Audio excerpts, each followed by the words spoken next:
Bonjour et bienvenue à toi dans cet épisode où on va parler énergétique. Pourquoi je pense qu'une approche énergétique qui est trauma informée est importante pour éviter notamment le spiritual bypassing. J'avais fait une vidéo là-dessus il y a quelques mois. J'ai longtemps cru, pendant plusieurs années d'ailleurs, que plus je faisais des soins énergétiques, plus je travaillais sur mes chakras, plus je méditais, etc., et plus je guérissais. Mais à un certain moment, j'ai mis le doigt, j'ai réalisé que j'étais juste en train de mettre de la lumière sur une plaie qui était béante, sur une plaie qui était ouverte, sans jamais vraiment la nettoyer, sans jamais vraiment l'aider à cicatriser et à se refermer. Et c'est là que j'ai compris, avec les années de pratique, que et évidemment, en étant formée sur le trauma physique, le trauma transgénérationnel, etc., je me suis rendu compte que la spiritualité sans la conscience du trauma, c'est souvent, à mon sens, un bypass déguisé en éveil. Peut-être que ça ne plaira pas à tout le monde ce que je suis en train de dire. Voilà, si ça vient vous heurter ou si ça vient vous toucher quelque part, je vous invite vraiment à aller voir pourquoi. Mes propos heurtent. Et si ça vous intéresse, bah continuez à m'écouter. On va aborder pourquoi, selon moi, l'approche énergétique, elle a besoin d'être trauma informée pour qu'elle soit réellement guérisseuse et comment reconnaître quand on va vers le spiritual bypassing, ce mécanisme qui empêche la vraie transformation et qui finalement nous maintient dans l'illusion et on est en plein trauma quand on est dans le spiritual bypassing, puisque c'est du flight, c'est de la fuite, tout simplement. Le spiritual bypassing, j'avais fait tout un épisode sur ça, donc je te recommande d'aller le voir parce qu'il va être beaucoup plus complet. Là, je vais pas rentrer dans le vif du sujet. Je vais rester un peu général. C'est la tendance à utiliser la spiritualité pour se détourner, pour bypass. Donc bypass, c'est éviter, se détourner de la douleur émotionnelle plutôt que de la traverser. C'est comme si tu as un terrain miné, tu essayes de contourner le terrain. Ok? Par exemple, tu vis une rupture, donc en plein processus de deuil, tu vas te dire ou tu vas aller chez des thérapeutes qui vont te dire c'est parfait, c'est le plan de ton âme a choisi ça, ok? Mais à côté, tu vas jamais pleurer cette rupture, ce deuil. Tu vas jamais fait le deuil, tu vas jamais pleurer la perte, etc. Donc oui, sûrement d'un point de vue de l'âme, tout est parfait et il y a des raisons qu'on ne comprend pas, etc.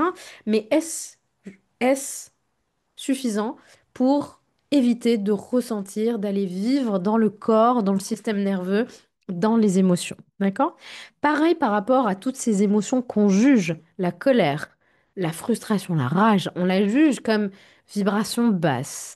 Il faut pas vibrer comme ça hein, parce que ça attire les entités, etc. Alors qu'en fait, la colère, c'est une émotion comme les autres. Elle a besoin de passer, elle a besoin d'être accueillie. Pareil pour le pardon. On va pardonner parce que c'est spirituel de pardonner alors qu'on n'a pas validé la blessure et que on n'est pas encore à cette étape-là de pardonner. D'accord?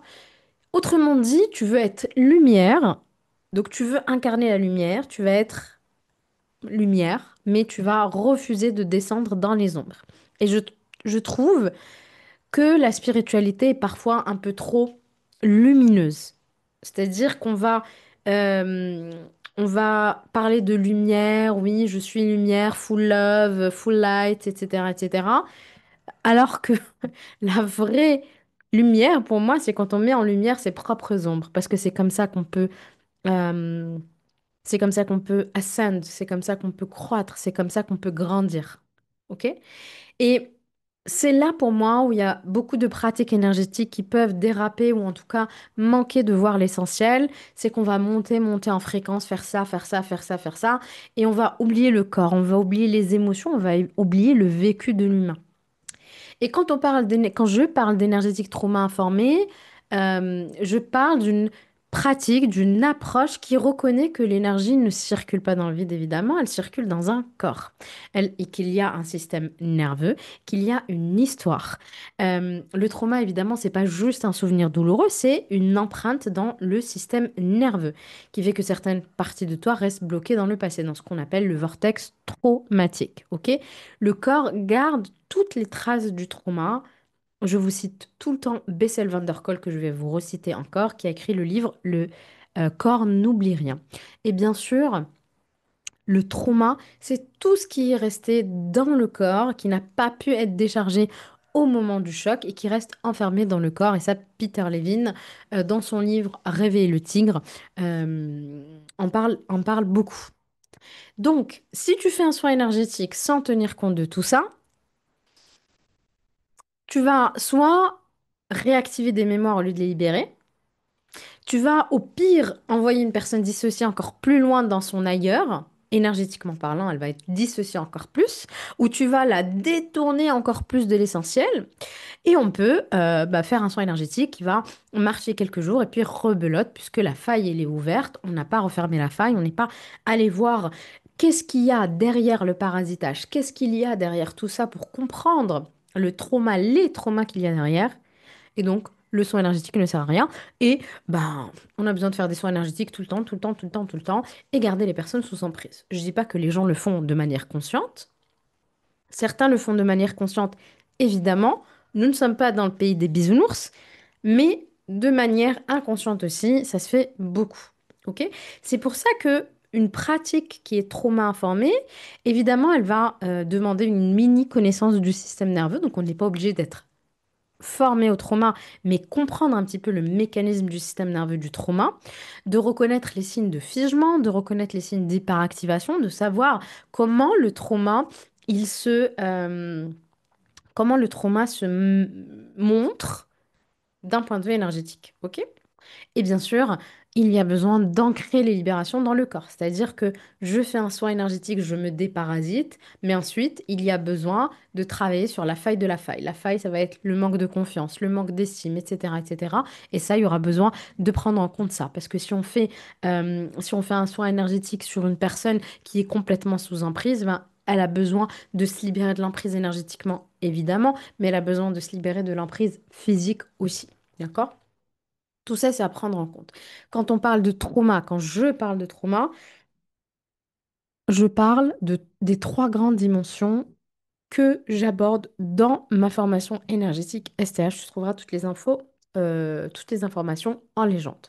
Premièrement, il y a le trauma, donc le plus connu, le trauma d'enfance, le trauma personnel. Donc ça, c'est la base, on va dire. D'accord? Abandon, rejet, humiliation, insécurité affective, violence, abus, voilà. En général, c'est du trauma développemental, c'est du trauma complexe.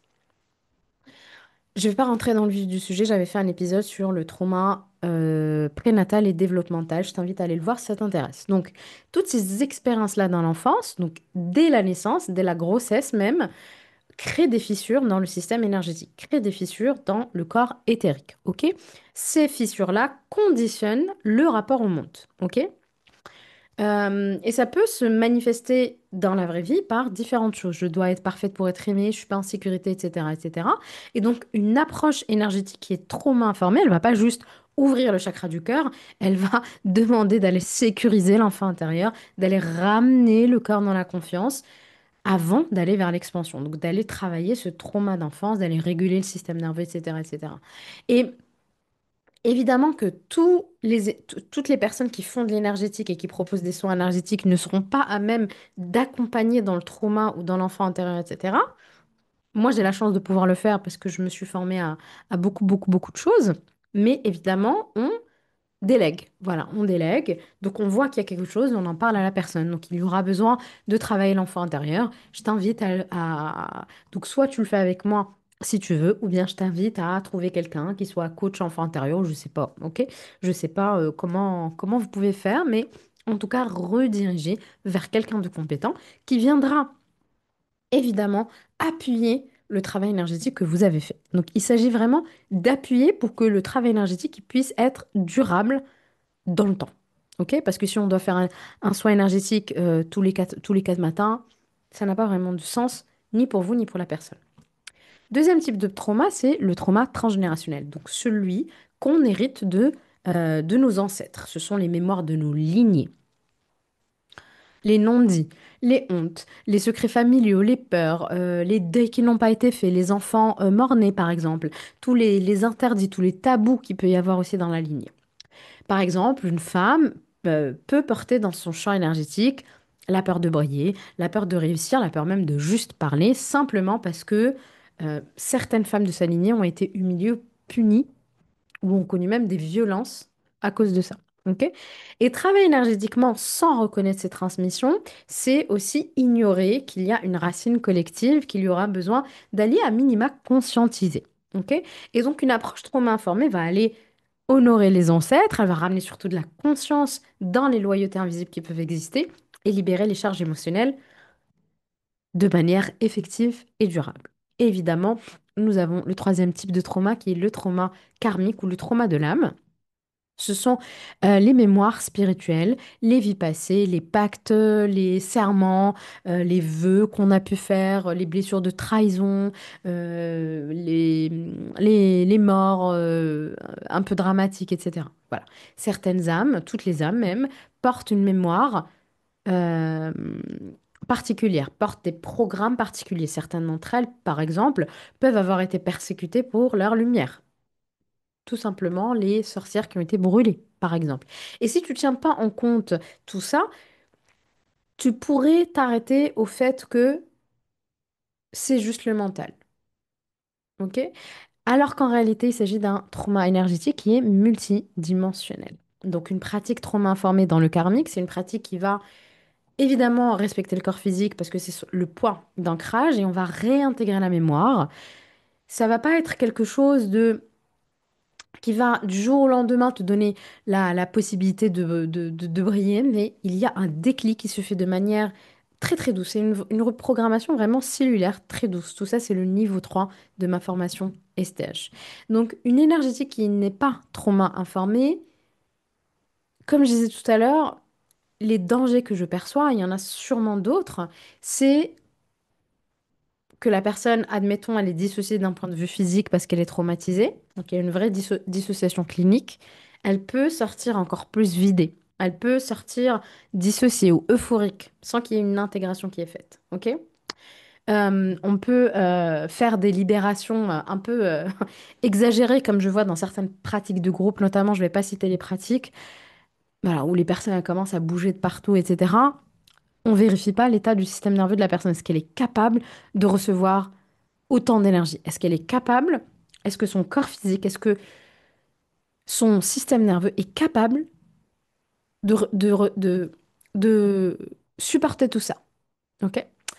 Euh, Parfois, on va même confondre la crise de guérison qu'il peut y avoir après, évidemment, un soin énergétique avec un vrai problème énergétique, avec une vraie dérégulation. Ok? Et puis, évidemment, on va bypasser la sagesse du corps. On va bypasser ce que le corps il essaye de dire. Ok. Et la vraie guérison énergétique, elle n'est pas toujours spectaculaire. Et ça, je le dis tout le temps aux personnes qui prennent des soul healing avec moi. Oui, la vie, elle change ensuite, c'est certain. Mais c'est doux, c'est profond, c'est lent, tout comme le système nerveux. Ok? C'est aussi en parallèle travailler ses émotions, travailler ses angles morts dans l'inconscient, travailler son corps, réguler son système nerveux, etc., etc. D'accord? Donc, une approche énergétique pour moi, trauma informé, c'est une pratique de maturité spirituelle tout simplement. C'est pas juste je monte en vibration, je suis haut, etc., mais plutôt je descends dans mon corps, je descends dans ma présence parce que je suis un être spirituel, oui, mais dans un corps physique, ok? Donc, le corps, c'est ton temple. Il n'y a pas besoin de forcer une libération, ça se fait.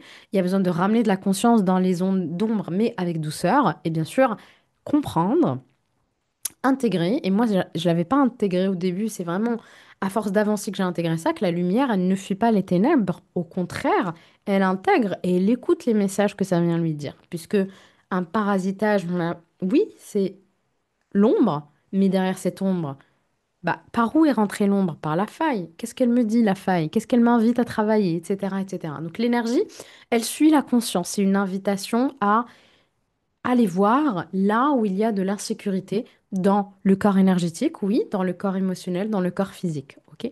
Et plus tu guéris ça, et c'est pas que tu deviens love and light et pur et je sais pas quoi, tu deviens juste entière et c'est ce dont on a besoin, des gens entiers. Alors si tu pratiques l'énergétique, que tu sois thérapeute, accompagnant, simplement sur ton chemin de guérison, rappelle-toi que le corps est très important, la sécurité est la base. Euh, et ne cherche pas à fuir quelque chose, ok? Reviens toujours à ton humanité parce que t'es spirituel, encore une fois, mais t'es humain. Il y a besoin de vivre l'expérience humaine. Il y a besoin de prendre en compte son histoire. Il y a besoin de prendre en compte d'où tu viens. Et ça, c'est la vraie spiritualité. Et si tu veux aller plus loin dans cette approche, dans une énergétique qui soit incarnée, respectueuse du trauma et avec une vision vraiment 360 degrés, j'ai créé la méthode STH que je t'invite à rejoindre. Tu trouveras le lien, c'est en 3 niveaux. Tu trouveras le lien en barre d'infos. Si tu as aimé cet épisode, n'hésite pas à liker, à laisser un commentaire. Si tu as des questions, j'y répondrai avec plaisir. Et moi, je te dis à très vite. Ciao, ciao.